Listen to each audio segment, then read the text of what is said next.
Greetings to you all in the precious name of our Lord and Savior Jesus Christ. Thank you, Pastor Irfan, for giving me this opportunity to share the Word of God with you all. Let's pray before meditating the Word of God. Father, we thank you, we praise your mighty name, we glorify your name above all, Father. Thank you so much for giving us this wonderful day. As we are meditating the Word of God, speak to us right away, O Father God, and let me live according to your Word, glorifying you and walking with you, Father God. We thank you so much. In Jesus' name we pray. Amen. So today's topic is get out of the boat. Matthew chapter 14 verse 22 to 23, we are going to meditate on it. So first here Peter asks the Lord to bid him to come.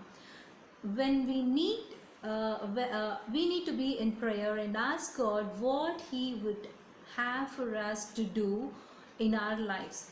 In James chapter 4:2 it says, "Yet you do not have because you do not ask." If you ask God, he will definitely give you what all the requirements you have.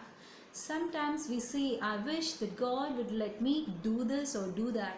Have you asked him? We know that we can do nothing without him. But Philippians 4:13 says, I can do all things through Christ who strengthens me. He does not want our ability, but God wants our availability. And here, let's go to the second point, what Peter was doing. Peter was obedient to God's command, which says in 29th verse, when we ask God, what he would have for us to do is not a multiple choice answer. We shouldn't care to pick and choose what we get to do. We shouldn't say, well, that it is not what I want to do, so what is my next choice? We need to be obedient at any cost.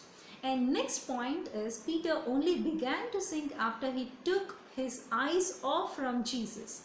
Everything was fine as long as Peter kept his eyes or focus on Jesus. It was when he began to look at the storms around him, then he began to sink.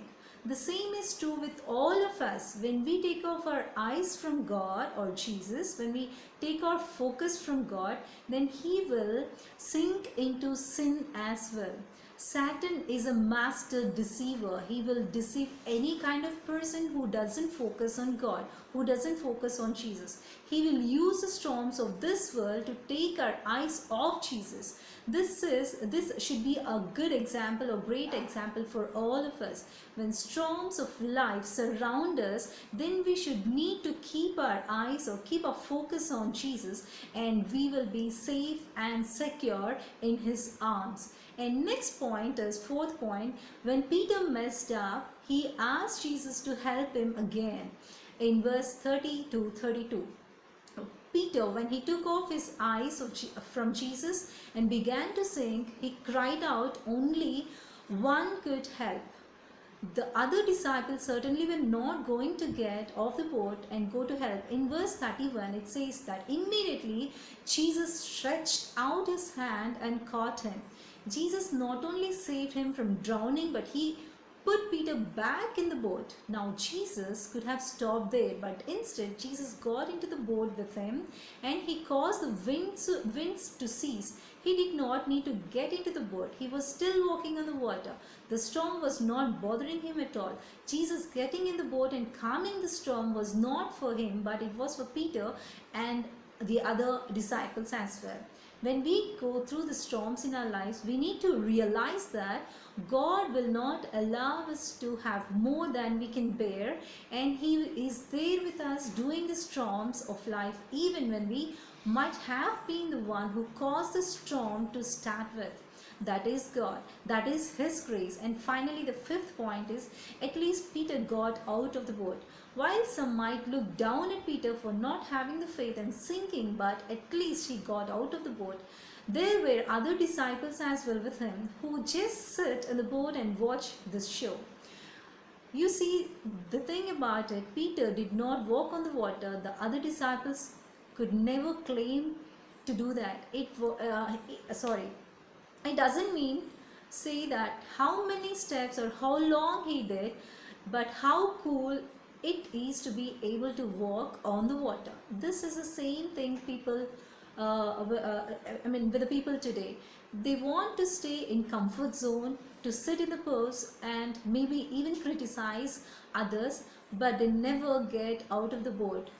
And you might be messed up with the life whatever you are facing in. So just get out of the boat, have focus on God, and God will definitely help you out. Let's pray. Father, we thank you so much. We bless your name. We glorify your mighty name, O Lord. Thank you for giving us this wonderful word, O Lord.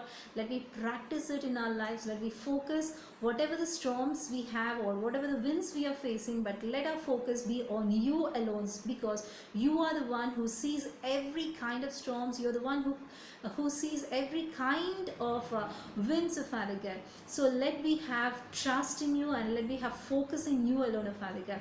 And also I pray for the one who is sick. I declare healing in the name of Jesus. Let every sickness be healed right away in the powerful name of Jesus, O Father God. And cleanse every sinful heart, O Father. Lord, bring them back to you, Father. We thank you so much, and bless the church in Pakistan as well. We glorify your name. We lift your name above all. In Jesus' mighty name we pray. Amen. Let's see you all next week. Hope you enjoyed this video. And if it's really blessing to you, share it with your friends as well. God bless you. Shalom once again.